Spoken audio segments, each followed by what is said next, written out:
Ciao, eccoci qui con un secondo video di quelli pipposi, cioè di quelli che di solito non guarda nessuno su un canale YouTube. Come vi ho detto la volta scorsa, tutti i canali fanno vedere quanto è bello, quanto è bellissimo vivere in un posto, quanto è fantasmagorico, come si mangia bene, come si sta benissimo. Io invece voglio fare un'operazione un po' verità e dirvi anche quali sono i problemi di quelli che abitano da queste parti, cioè in Lituania. Nel video precedente abbiamo parlato dei suicidi, quindi il tasso dei suicidi in Lituania che è molto molto alto. Questa volta parliamo dell'alcol e del consumo dell'alcol pro capite. Uno dei problemi che in Lituania, ma in generale in tutto il nord Europa esiste, è quello dell'alcolismo. L'alcolismo è una piaga sociale molto radicata da queste parti e fa un sacco di morti tutti gli anni. Soprattutto molti hanno calcolato, e in Lituania si stanno facendo questi calcoli da tanti anni, che l'alcolismo incide sulle casse dello Stato anche per quanto riguarda i malati cronici. Voi sapete che l'alcol provoca effetti devastanti per quanto riguarda il fegato, organi che possono andare in failure in maniera molto più velocemente rispetto a una persona che non beve alcol o una persona astemia, ma soprattutto c'è un costo sociale non indifferente, quindi non solo dal punto di vista sanitario, ma dal punto di vista anche di coloro i quali che bevendo diventano violenti e quindi violenza domestica, violenza sulle donne, violenza sui bambini, violenza in generale. Quindi il costo sociale è veramente alto. Cosa dicono le statistiche? Perché prima di parlare e prima di dire che ci sono dei problemi bisogna guardare i numeri. È vero che i numeri sono freddi e non descrivono esattamente quello che è la realtà, ma ci aiutano a fare un quadro generale della situazione e soprattutto ci danno delle indicazioni. Allora, se nel 2016 io vado, perché ovviamente mi documento sempre prima di fare determinati video, soprattutto per quanto riguarda le statistiche, no? Io uso normalmente le statistiche dell'Istituto Lituano di Statistica, l'Istat lituano, diciamo, che regolarmente fa queste statistiche e le pubblica. Allora, la Lituania, per esempio, è stata nel 2016, l'ultimo dato che è dato a sapere, il secondo stato al mondo con il consumo pro capite più alto di alcol. Ok, quindi la prima era la Moldavia e la seconda la Lituania con 15 litri per anno. Ok? Quindi voi capite che ovviamente le cose cambiano nel mentre, quello nel 2016, nel 2019 la Lituania si posizionava un po' meglio, cioè il consumo è sceso e siamo arrivati intorno agli 11 litri all'anno di consumo pro capite di alcol. È comunque un'enormità se ci pensiamo, quindi ogni persona, tenete conto che la Lituania ha solo 2.800.000 abitanti, 2.790.000 abitanti, 11 litri all'anno di alcol sono veramente tanti. Tutti praticamente consumano, ovviamente gli uomini più delle donne, le fasce che consumano di più sono i giovani e gli anziani, quindi c'è una fascia intermedia di meno giovani, cioè coloro i quali vanno dai 35 fino ai 50 anni che consuma di meno, gli uomini consumano nettamente di più e questo tra le altre cose riduce anche l'aspettativa di vita. Dopodiché noi possiamo cominciare a determinare quali sono le statistiche meno generaliste e analizzare i dati un pochino più grezzi. Ok? Quindi noi abbiamo un consumo che è maggiore negli uomini, quindi più 13% rispetto alle donne, un consumo che è in Lituania completamente diverso rispetto a quello italiano. Il consumo dell'alcol in Italia è giornaliero. Perché? Perché noi abbiamo il vino e noi tendiamo a bere il vino un poco tutti i giorni. Quindi c'è un consumo molto mediamente giornaliero.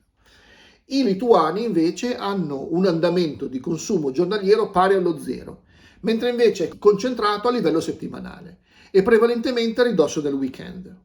Quindi vediamo un trend che mentre per l'Italia è costante, basso ma costante durante tutta la settimana, questo perché il vino viene consumato normalmente durante i pasti o a ridosso dei pasti, quindi con il cibo. In Lituania, in particolare, non c'è questo andamento di consumo pro capite giornaliero, ma vi è invece un consumo pro capite a ridosso del weekend, il che significa durante la settimana io non bevo o bevo abbastanza poco e poi mi strafogo, mi stramazzo al suolo, cioè mi ubriaco durante il weekend, il venerdì e il sabato in particolare.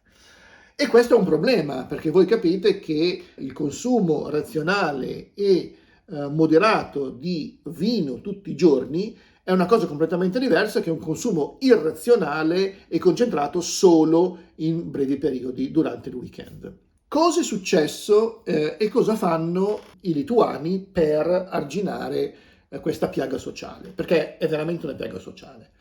Allora, ci sono state nell'arco degli anni varie proposte, ci sono delle leggi che sono in vigore, c'è un problema e io lo dico molto onestamente. Io sono 15 anni ormai che sono qui, 14 anni e mezzo, vivo in Lituania e non ho mai visto nessun governo, né di destra, né di sinistra, né di centro, che ha voluto fare una vera lotta all'alcolismo in maniera seria.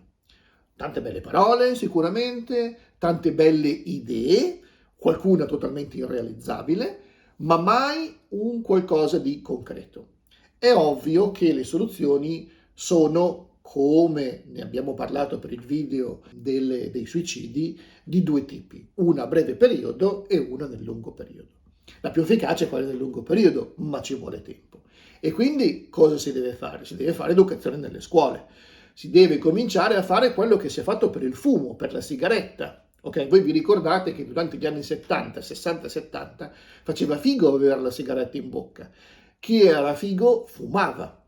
Oggi invece è esattamente l'opposto. Uno fuma e dice ma fumi anche, ma fumi ancora. Quindi si è fatto passare l'idea, soprattutto sui giovani, che fumare non sia più una cosa figa, non sia più una cosa bella, non sia più un'esperienza da fare.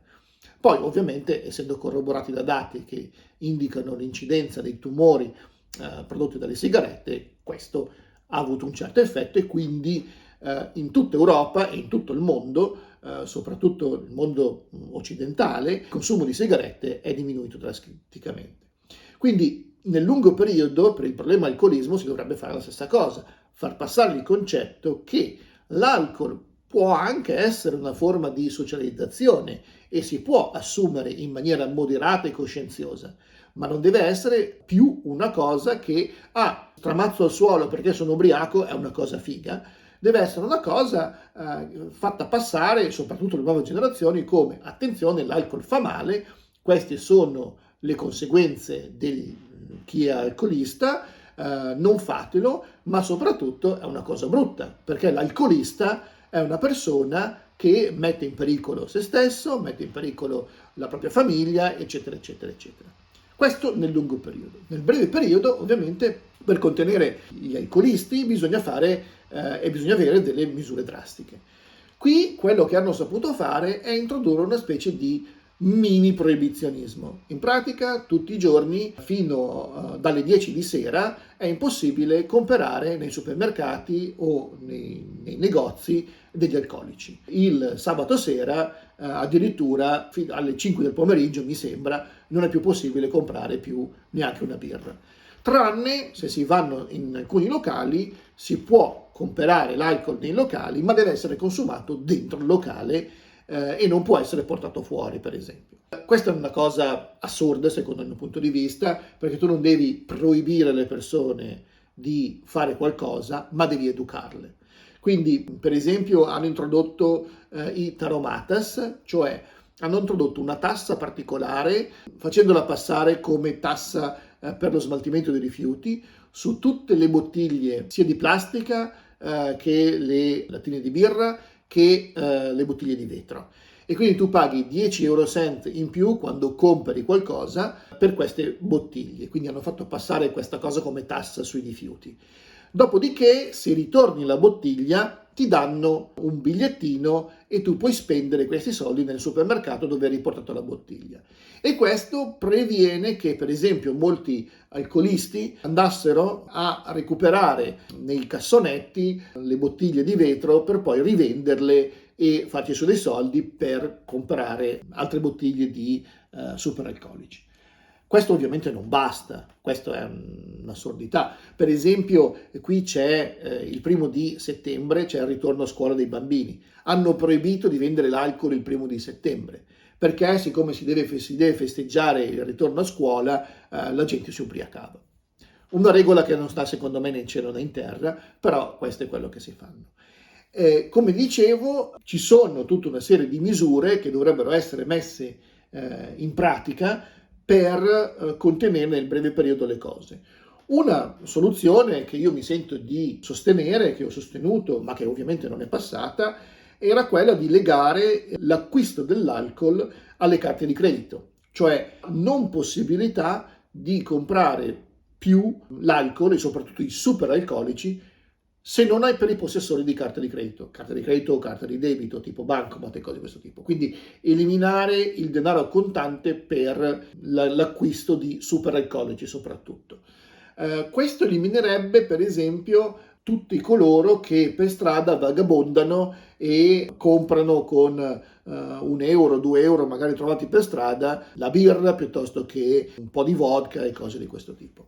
Questo sarebbe stato già un incentivo, oppure fare in modo che tutte le persone potessero essere controllate dal punto di vista dell'acquisto dei superalcolici. Ci sono tutta una serie di iniziative che sono giacenti in Parlamento in Lituania, ma che non vengono approvate perché chiaramente innanzitutto c'è la lobby ovviamente di coloro i quali vendono i superalcolici in Lituania, come dappertutto, questo è chiaro. Ci sono gli importatori anche di vino che invece vorrebbero fare esattamente l'opposto, cioè liberalizzare ancora di più la vendita di vino.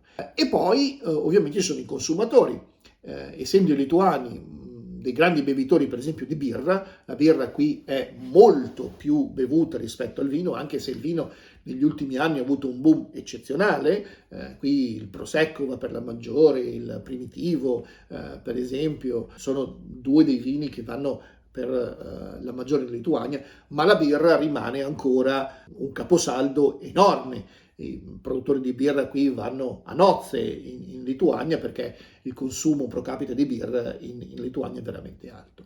Quindi ci sono state alcune iniziative, ma non sono bastate. Diciamo che il consumo di alcol e l'alcolismo è comunque una grande piaga ancora oggi, non è stato per niente debellato ed è una cosa che fa molto riflettere perché è una cosa che viene da molto lontano e non si riesce mai a, non dico porre una parola fine perché non è possibile, dico io, porre la parola fine a una piaga di questo tipo, ma perlomeno ad arginare. Ciò che io noto è che non c'è proprio la volontà politica di fare qualcosa in merito a questa piaga, che poi, come ho detto, sfocia anche in violenza privata e un carico per il sistema sanitario nazionale lituano che è molto alto. Voi cosa ne pensate? Fatemi sapere nei commenti cosa proporreste voi per limitare l'uso dell'alcol, non solo in Lituania o nel nord Europa, ma anche in Italia, nel posto dove volete. Se avete avuto qualche esperienza con persone o con alcolisti e come sono state risolte queste problematiche.